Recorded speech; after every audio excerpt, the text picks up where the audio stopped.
अगर हम ये देखना चाहें कि एक्सेल ने बैकएंड पे क्या स्टेप्स नोट किए हैं जिसकी मदद से ये सारी एक्टिविटी हो रही है, तो ऐसा देखने के लिए हम VBA के स्क्रिप्ट को ऑन करते हैं। VBA स्क्रिप्ट देखने के लिए आप कीबोर्ड से Alt F11 बटन प्रेस कर सकते हैं, या फिर डेवलपर के टैब में आप विजुअल बेसिक के बटन पे क्लिक करते हैं। सो आपके पास आपकी मैक्रो की रिकॉर्डिंग यहाँ पर नजर आ रही है। चूंकि आपने मैक्रो जो क्रिएट किया था वो सॉर्ट ऑफ पर्सनल वर्कबुक के अंदर था, तो मैं मॉड्यूल में चला जाता हूं। इसने आपकी बुक जिसका नाम बुक 2 है, ये आपकी बुक आपको नजर आ रही है। इस बुक 2 के अंदर 4 शीटें हमने क्रिएट की थी, शीट 1 2 3 4। मैं कीबोर्ड से ऑल्ट टैब बटन प्रेस करके आपको दिखा देता हूं। ये देखें, मेरी बुक का नाम बुक 2 है, शीट 1 2 3 4 है, ऐसा ही यहां पर है। और इस बुक में मैंने जो मैक्रोस रिकॉर्ड किए थे वो मैक्रोस यहाँ मेरे मॉड्यूल के अंदर मुझे देखें नजर आ रहे हैं। मॉड्यूल पे मैंने जैसे ही डबल क्लिक किया, आप देखें मेरा macro control shift M, control shift N, ये 2 मैक्रोस मुझे यहाँ पर, ये वो मैक्रोस हैं जो मैंने 10 वर्कबुक किए थे, जो इसी बुक के साथ लिमिटेड है। राइट हो गया। ये बुक होगी तो ये दोनों मैक्रोस वर्क करेंगे, लेकिन ये बुक नहीं होगी तो कंट्रोल शिफ्ट M, ये मेरा जो फर्स्ट माइक्रो है, कंट्रोल शिफ्ट N मेरा जो सेकंड माइक्रो है, ये वर्क नहीं करेगा। और ये जो स्क्रिप्ट नजर आ रही है ये एक्चुअली VBA है, विजुअल बेसिक है। और इस VBA के अंदर आप डेफिनेटली ये मैक्रोज हैं और आपको ये सीखना पड़ेगा। और ये कोई ऐसी टेक्निक नहीं है कि जिसको 10-15 मिनट के अंदर सिखा दिया जाए। इसके पूरे ट्यूटोरियल्स हैं, आप डेफिनेटली उसको रिव्यू करें स्टेप बाय स्टेप, तो आपको समझ आएगा कि ये कह क्या रहा है और इसमें किस तरह से हमें वर्किंग करनी पड़ती है। और वंस अगर आप ये समझ जाते हैं चीज़ों को, मैक्रोस लिखने की टेक्निक्स अगर आपको आ जाती है, आप उस पर ग्रिप कर लेते हैं, तो आप यकीन जाने कि आप अपने डेली टास्क जो आपको बहुत टाइम लग रहा होता है काम करने में, वो काम आप बहुत आसानी से परफॉर्म कर सकते हैं। खासतौर पे वो लोग जो कि पेमेंट्स क्रिएट करते हैं, डाटा एक्सट्रैक्ट करते हैं, डाटा क्लिनजिंग करते हैं, प्रिंटिंग से रिलेटेड काम कर रहे हैं, वो ये तमाम चीज़ें मैक्रोस के अंदर अगर रिकॉर्ड कर दे तो उनका काम बहुत ही एफिशिएंटली और फास्ट हो सकता है। नाउ क्योंकि मैंने अपना मैक्रो जो अभी फॉर्म बनाया था, वो फॉर्म मैंने दिस वर्कबुक नहीं किया था, मैंने पर्सनल वर्कबुक किया था। तो आप देखें मेरे पास एक नीचे एरिया अलग से नजर आ रहा है। ये तो मेरी बुक 2 है जिसमें मेरी शीटें और उस बुक के अंदर जो मैंने मैक्रो क्रिएट्स किए थे वो मुझे मैक्रोस नजर आ रहे हैं। लेकिन मेरा जो फॉर्म टेम्पलेट जो मैंने अभी बनाया था वो मुझे यहाँ इस मॉड्यूल के अंदर नजर नहीं आ रहा। क्यों नजर नहीं आ रहा? बिकॉज के वो मैंने पर्सनल मैक्रो के जरिए रिकॉर्ड किया था और यहाँ पर ऑलरेडी मेरे कुछ 3-4 मैक्रोस पहले से रिकॉर्ड हैं, तो वो भी मुझे नजर आ रहे हैं। और अभी जो मैंने एक नया मैक्रो बनाया है उसको इसने मॉड्यूल 5 के नाम से एक न्यू वर्कशीट इसने बना दी है। और यहाँ देखें मेरा मैक्रो मुझे नजर आ रहा है। मेरे मैक्रो का नाम पर्सनल टैम्प था, सो ये पर्सनल टैम्प के नाम से मेरा मैक्रो है जिसकी शॉर्टकट कंट्रोल शिफ्ट P है। और मैंने क्या किया है, मैंने सबसे पहले सेल A1 पर आकर ABC कंप्यूटर लिखा था, फिर उसके बाद सेल A2 पर आकर मैंने कराची का पाकिस्तान लिखा था, फिर सेल A4 पे जाकर मैंने सीरियल नंबर, देन B4 पे नेम और सो ऑन। जो भी मैंने एक्टिविटी की थी वो सारी एक्टिविटीज देखें उसने यहाँ पर हेडिंग्स की सूरत में लिखी हैं। फिर उसके बाद मैंने bold, italic, underline, borders apply की थी। ये बॉर्डर्स उसने जो है वो डिफाइन की है, बॉर्डर्स की थिकनेस, विड्थ, हाइट, कलर। और फिर उसके बाद मैंने टेक्स्ट की फॉर्मेटिंग की, लाइक मैंने उसे बोल्ड, इटैलिक, अंडरलाइन किया था, मैंने उसकी सेंटर अलाइनमेंट की थी। ये तमाम एक्टिविटीज देखे इसने यहाँ पर रिकॉर्ड की और ये कंप्लीट मैक्रो यहाँ मुझे नजर आ रहा है। और यही मैक्रो अब मैं हर वर्कबुक के अंदर इस्तेमाल कर सकूंगा क्योंकि मैंने इसको पर्सनल वर्कबुक के अंदर रिकॉर्ड किया हुआ है। यहाँ से बाहर आते हैं। बाहर आने के लिए ये मेरे पास ऑप्शन दिया हुआ है व्यू माइक्रोसॉफ्ट एक्सेल और इसकी शॉर्टकट है Alt F11। दोबारा प्रेस करें, मैं एक्सेल में चला जाऊंगा, या मैं Alt टैब बटन प्रेस करके भी एक्सेल के अंदर आ सकता हूँ। लेकिन मेरा बेस्ट मशवरा ये कि ये Alt टैब वाला ही काम कर रहा होता है। आप इस मैक्रो की विंडो को क्लोज ही कर दें क्योंकि अब मुझे इसकी जरूरत नहीं है। और मैं अपने दोबारा एक्सेल की वर्कबुक के अंदर आ चुका हूँ जहाँ पर मैंने अपने मैक्रो को रिकॉर्ड किया था और मैंने एक्सपेरिमेंट करने के लिए एक न्यू वर्कशीट पे मैक्रो को कॉल करके भी देख लिया।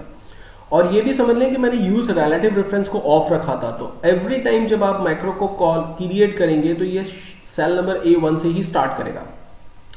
अज्यूम करें कि मैं एक न्यू वर्कशीट पर सेल नंबर 10 पे खड़े रहकर अपने इसी माइक्रो को कंट्रोल शिफ्ट पी प्रेस कर रहा हूँ, माइक्रो को यूज कर रहा हूँ। देखें ये माइक्रो सेल A1 से ही स्टार्ट हुआ, सेल 10 पर इसका कोई इंपैक्ट नहीं आया, राइट। तो क्योंकि यूज रिलेटिव रेफरेंस हमने ऑफ रखा था। अब पॉइंट ये कि इस माइक्रो फाइल को जरूरी है कि आप XLSM एक्सटेंशन से सेव करें। सो मैं चला जाता हूं फाइल के अंदर और सेव एज के अंदर, कंप्यूटर में ब्राउज करके मैं इसे लेट अज्यूम करें डेस्कटॉप पे सेव कर लेता हूं। फाइल का एक्सटेंशन में ले लेता हूं Excel macro enable workbook XLSM और इसको मैं नाम दे देता हूं पर्सनल टैम्प, ठीक है। एंड देन सिंपली हम सेव के बटन पे क्लिक कर देते हैं। ये एक्सेल की एक माइक्रो फाइल बन गई है। फाइल को मैं क्लोज कर देता हूं। जैसे मैंने फाइल को क्लोज किया, इसने देखिए एक नई विंडो मुझे दे दी। ये बड़ी इंपॉर्टेंट होती है। कहते हैं do you want to save changes you made to the personal macro workbook? If click yes the macro will available the next time you start Excel workbook. ये बड़ी इंपॉर्टेंट बात है। तो अगर आपके पास इस तरह की विंडो अपीयर हो तो आपने डेफिनेटली यस करना है, सेव करना है। इसका फायदा ये होगा कि ये माइक्रो आपकी हर न्यू वर्कबुक के लिए अवेलेबल होगा। सो फिलहाल मैंने उसे सेव किया, यस उसने कंसिडर किया और मेरी ये वर्कबुक सेव हो गई, क्लोज हो गई। ये मेरी एक्सेल की माइक्रो फाइल है, इसे मैं कहीं भी चाहे सेव कर सकता हूँ। अब मुझे उसकी जरूरत नहीं है। सपोज मैंने एक न्यू वर्कबुक ओपन कर ली और मुझे इस न्यू वर्कबुक के अंदर अपने वही 3 मैक्रोस कॉल करवाने हैं। एक शॉर्टकट बनाया था मैंने कंट्रोल शिफ्ट M, एक कंट्रोल शिफ्ट N, एक कंट्रोल शिफ्ट T। और दूसरा तरीका यह है कि मैं डेवलपर में चला जाऊं, मैक्रोस में चला जाऊं और आप देखें कि मैंने जो फर्स्ट माइक्रो और सेकंड माइक्रो बनाया था वो तो मुझे नजर ही नहीं आ रहा यहां पर। लेकिन जब पर्सनल टैम्प जो मैंने बनाया था दिस वर्कबुक, वो मुझे यहां पर नजर आ रहा है। तो दिस वर्कबुक के अंदर सेव किया हुआ माइक्रो एक न्यू वर्कबुक में क्यों नजर आ रहा है? क्योंकि हमने पर्सनल वर्कबुक के अंदर सेव किया हुआ माइक्रो इस न्यू वर्कबुक के अंदर क्यों नजर आ रहा है? क्योंकि हमने पहले ही समझ लिया था कि अगर आप कोई ऐसा माइक्रो रिकॉर्ड करना चाहते हैं जो आपको हर एक्सेल की वर्कबुक के अंदर मिले, वर्क करे, तो आप उस माइक्रो को पर्सनल वर्कबुक के अंदर रिकॉर्ड करेंगे। अदरवाइज आप उस माइक्रो को दिस वर्कबुक में रिकॉर्ड करेंगे। दिस वर्कबुक में रिकॉर्ड करने का फायदा क्या होगा या नुकसान क्या होगा कि वो लिमिटेड हो जाएगा उस वर्कबुक के लिए ही, किसी दूसरी न्यू वर्कबुक में आपको वो नहीं मिलेगा। सो फिलहाल मैंने यहाँ पर पर्सनल टैम्प के नाम से मेरा माइक्रो था, उसे सेलेक्ट किया। स्टार्ट पोजीशन सेल A1 है, रन के बटन पे क्लिक करते हैं। जबरदस्त, आप देखें ये माइक्रो मेरा इस शीट के ऊपर अवेलेबल हो गया और मैं इसका प्रिंट आउट ले सकता हूँ, इसे मैं जल्दी से डाटा फिल कर सकता हूं। तो यानी अगर मुझे अब इस फॉर्म की कभी भी जरूरत है, इस टैम्पलेट की अगर मुझे कभी भी जरूरत है, तो मुझे दोबारा से ये टैम्पलेट बनाने की जरूरत नहीं है। जस्ट मैंने control shift T button press करना है और ये माइक्रो मेरा एक्टिव हो जाएगा। क्लियर हो गया? अब हम ये देख लेते हैं कि चूंकि फर्स्ट माइक्रो सेकंड माइक्रो हमारा यहां पर नहीं नजर आ रहा है, तो वो कहाँ कैसे इस्तेमाल होगा। उसको इस्तेमाल करने के लिए आपको उसी एक्सेल की पर्सनल फाइल को ओपन करना होगा। यहां पर कहता है कि माइक्रो की सिक्योरिटी वार्निंग और माइक्रो हैज बीन डिसेबल, इसके इनेबल कंटेंट करें, ये माइक्रो इनेबल करें एंड देन उसके बाद आप अपने माइक्रो को यूज कर सकते हैं। और मैं जा रहा हूं दोबारा डेवलपर में, मैक्रोज में, और मैंने यहां से personal workbook first micro second micro के नाम से था, उसे कॉल किया। ये देखें फर्स्ट माइक्रो मेरा कॉल हो गया और सेकंड माइक्रो मैं ले रहा हूँ, उसे भी मैंने कॉल कर दिया। ये दोनों माइक्रो यहाँ पर वर्क कर रहे हैं। अगर ये पर्सनल वर्कबुक की फाइल ओपन है तो इस फाइल को, ये पर्सनल जो मैंने टैम्प के नाम की फाइल बनाई थी जिसके अंदर एक्चुअली मैंने ये दोनों माइक्रोस रिकॉर्ड किए थे, अगर ये फाइल खुली भी है तो ये दोनों माइक्रोस किसी दूसरी न्यू वर्कबुक के अंदर भी अवेलेबल हो जाएंगे। ये देखो, जैसे ही मैं इस न्यू वर्कबुक के अंदर आ रहा हूं जिसको मैंने अभी थोड़ी देर पहले क्रिएट किया था माइक्रो, और इसकी शीट 2 पर हूं, माइक्रोज में जा रहा हूं, आप देखें ये फर्स्ट माइक्रो सेकंड माइक्रो आ गया, पहले नहीं आ रहा था, आपने नोटिस किया था।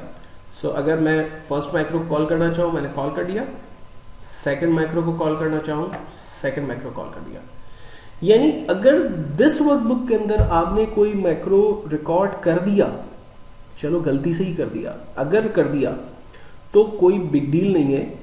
आपको उस मैक्रो को अगर न्यू वर्कबुक के अंदर अप्लाई करना है तो उसके लिए फिर आपको एक छोटा सा मेथड करना होगा, वो ये कि उस फाइल को बैकएंड पे खुला रखें। मिसाल के तौर पर मैं दोबारा से एक स्टेप आपको करके बता रहा हूं। मैं सारी फाइल सेव कर रहा हूं, क्लोज कर रहा हूं, बंद कर रहा हूं। अब मैं एक न्यू वर्कबुक खोल रहा हूं और देख रहा हूं कि मेरे पास माइक्रो 1 और 2 नजर नहीं आ रहा, लेकिन पर्सनल टाइम तो दिख रहा है। ठीक है, आप देख रहे हैं फर्स्ट और सेकंड नजर नहीं आ रहा, पर्सनल नजर आ रहा है क्योंकि ये हर न्यू वर्कबुक के लिए हमने बनाया था। अब मुझे अगर वो अपना माइक्रो चाहिए, फर्स्ट माइक्रो सेकंड माइक्रो, तो मुझे क्या करना पड़ेगा? मुझे उस ओरिजिनल फाइल को खोलना पड़ेगा जिसके अंदर ये दोनों माइक्रो थे। मैंने उस फाइल को खोल दिया जिसके अंदर ये दोनों माइक्रो हैं। पर्सनल टाइम, इसको मिनिमाइज कर देते हैं। बुक 1 के अंदर आ रहे हैं शीट 2 पर माइक्रोज में, ये देखें फर्स्ट माइक्रो और सेकंड माइक्रो दिख गया। सो मैंने फर्स्ट माइक्रो पे क्लिक किया, रन हो गया, सेकंड माइक्रो पे क्लिक किया, रन कर दिया। यानी ऐसा नहीं कि वो वेस्ट हो गया, वो वेस्ट नहीं हुआ है, बस फिर ये कि थोड़ी सी आपको एक्टिविटी करनी पड़ेगी, आपको उस बुक को खोलकर कहीं और यूज करना पड़ेगा। तो रिकॉर्डिंग करते वक्त आपको कुछ चीजों का ख्याल रखना जरूरी है।